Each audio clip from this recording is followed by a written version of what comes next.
दोस्तों, इस वीडियो में मिडवल हिस्ट्री यानी कि मध्यकालीन जो भारत है उसके महत्वपूर्ण फैक्ट को कवर किया गया है। तो अगर आप किसी भी एग्ज़ाम की तैयारी करते हैं तो यह वीडियो आपके लिए लाभदायक साबित हो सकती है। जैसे लोदी वंश की स्थापना किसने की थी? तो बहलोल लोदी ने की थी। बहलोल लोदी ने लोदी वंश की स्थापना की थी। और बहलोल लोदी जो है अपने सरदारों को क्या कहकर पुकारता था? तो मकसद ए अली क्या अपने सरदारों को कहकर पुकारता था। एकता प्रथा की शुरुआत किसने की थी? तो एकता प्रथा की शुरुआत जो इल्तुतमिश ने की थी। इल्तुतमिश ने की थी। और एकता प्रथा को किसने समाप्त कर दिया था? तो अलाउद्दीन खिलजी ने समाप्त किया था। किसने? अलाउद्दीन खिलजी ने इसे समाप्त किया था। यमुना के किनारे मुबारकाबाद की स्थापना किसने की थी? यमुना का किनारे तो मुबारक शाह ने की थी। किसने? मुबारक शाह ने की थी। सैयद वंश का अंतिम सुल्तान कौन था? तो अंतिम सुल्तान तो अलाउद्दीन आलम शाह था। कौन? अलाउद्दीन आलम शाह था जो सैयद वंश का अंतिम सुल्तान था। सबसे पहले शुद्ध अरबी के सिक्के किसने जारी किए थे? तो इल्तुतमिश ने जारी किए थे। इल्तुतमिश द्वारा चलाए गए सिक्कों को क्या कहा जाता था? तो चांदी का जो सिक्का था उसे टाका कहा जाता था। और जो तांबा का शीतल था उसे जीतल कहा जाता था। जीतल कहा जाता था। और चांदी का क्या है? टाका कहा जाता था। ता से जीतल, ता से ताला तल मतलब जीतल, और टाका से चांदी। अरबों ने भारत पर पहला सफल आक्रमण किसके नेतृत्व में किया था? अरबों ने तो मोहम्मद बिन कासिम के नेतृत्व में किया था। अरबों ने सबसे पहले भारत पर जो आक्रमण है। महमूद गजनवी ने के दरबार में कौन कौन कवि रहते थे? अलबरूनी रहता था, और फिरदौसी भी रहता था, उतबी भी रहता था, और फारूकी भी रहता था। ये क्या है? महमूद गजनवी के दरबार में रहते थे।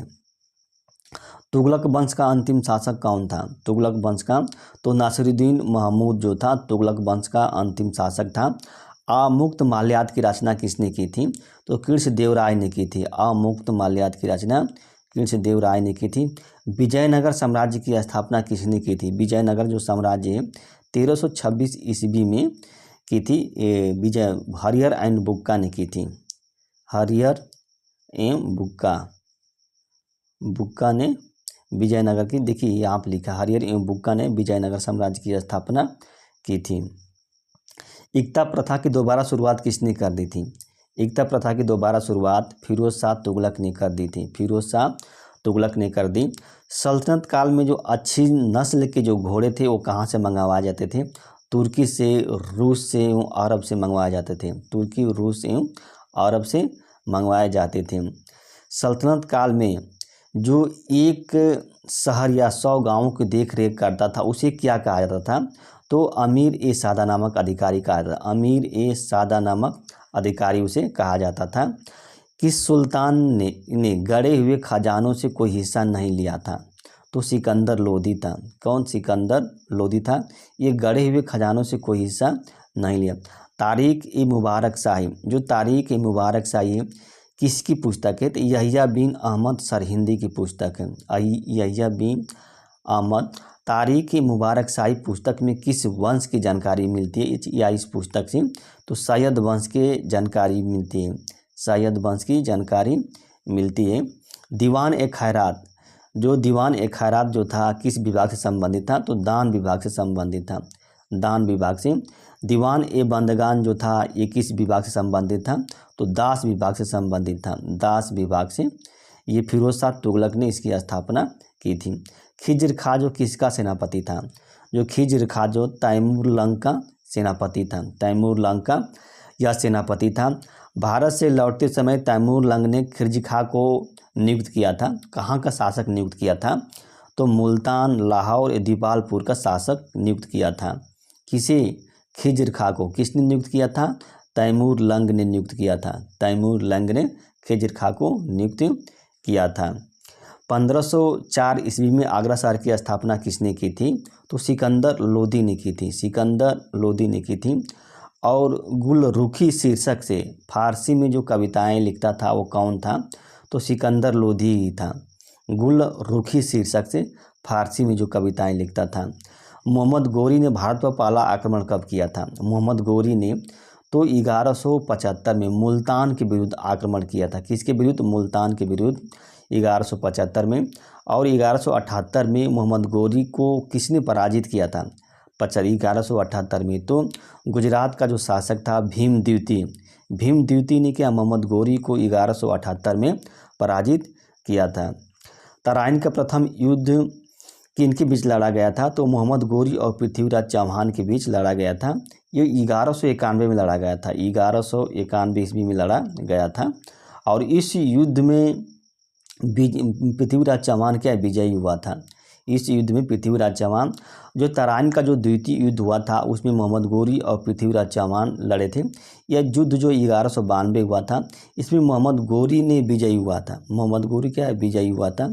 इसी युद्ध में पृथ्वीराज चौहान को हत्या कर दी गई थी ले जा। महमूद गजनवी ने सोमनाथ मंदिर पर कब आक्रमण किया था?